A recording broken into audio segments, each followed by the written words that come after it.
नमस्कार दोस्तों, स्वागत है आपका वीके न्यूज में। मेरा नाम शेखर द्विवेदी। खबर है नोटबंदी को लेकर, तथाकथित नोटबंदी। आप इसे 2000 का नोटबंदी मत कहिए, लेकिन 2000 का नोट बैन आप मान के चलिए, क्योंकि एक तय समय सीमा के बाद में नोट आपको बैंक को वापस करना होगा। अगर नहीं करेंगे तो समस्या हो सकती है।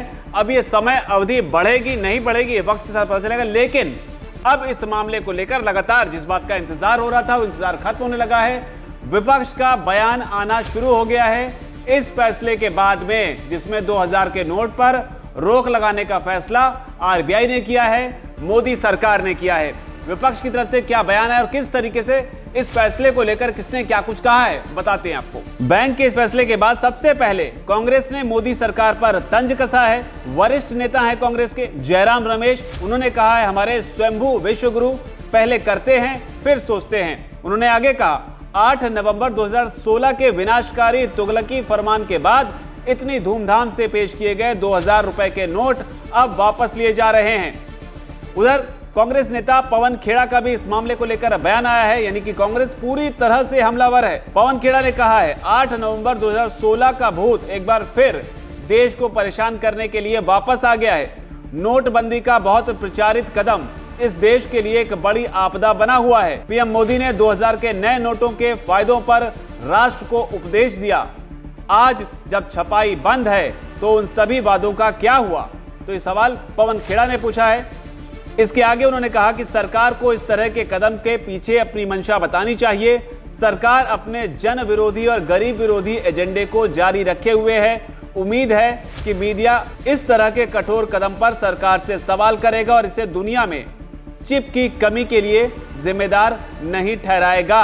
तो यहां पर इन्होंने सीधे तौर पर हमला मीडिया पर भी बोला है। जब 2000 का नोट आया था तब नोट में चिप की बात की गई थी, लेकिन सीधा हमला जो है मोदी सरकार पर है। इसके अलावा प्रतिक्रिया जो है आम आदमी पार्टी की तरफ से भी आई है।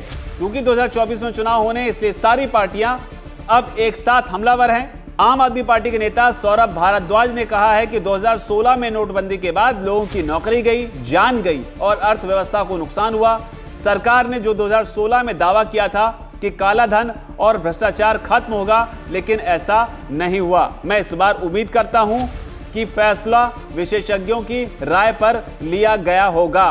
तो सधी हुई प्रतिक्रिया यहां पर आम आदमी पार्टी ने दी है। कम से कम विशेषज्ञों की राय का इंतजार यहां पर आप कह सकते हैं। इस बीच आपको बता दें कि 23 मई से 30 सितंबर का वक्त आप जरूर याद रखिए। 2000 के जो नोट अगर आपके पास हैं तो इस दौरान आप इन्हें बदल सकते हैं और एक बार में 20,000 रुपए तक, यानी कि 2000 के 10 नोट जो हैं वो आप बदल सकेंगे। लेकिन जिस तरीके से विपक्ष के कई नेता जो हैं मोदी सरकार पर हमलावर हैं, इसे आप किस तरीके से देखते हैं? क्योंकि इस कदम को गरीब विरोधी बताया जा रहा है। क्या 2000 का जो सबसे बड़ा नोट था उस पर रोक लगाना, उसे बंद करना गरीब विरोधी कदम है, या फिर ये नोटों के उन जखीरों पर एक बहुत बड़ी चोट हो सकती है जिन्होंने 2000, क्योंकि 2000 के नोट के बारे में एक बात और कही जाती थी कि ये नोट बड़ा है, तो बड़े आंकड़े के अगर करेंसी है तो बहुत छोटे जगह में ये सीमित तौर पर इकट्ठा किया जा सकता है। यानी कि आसानी से 20,000 रुपए अगर आपको कैरी करने हैं तो 10 नोट काफी हैं, लेकिन इसे अगर आप बढ़ाते जाएं लाखों में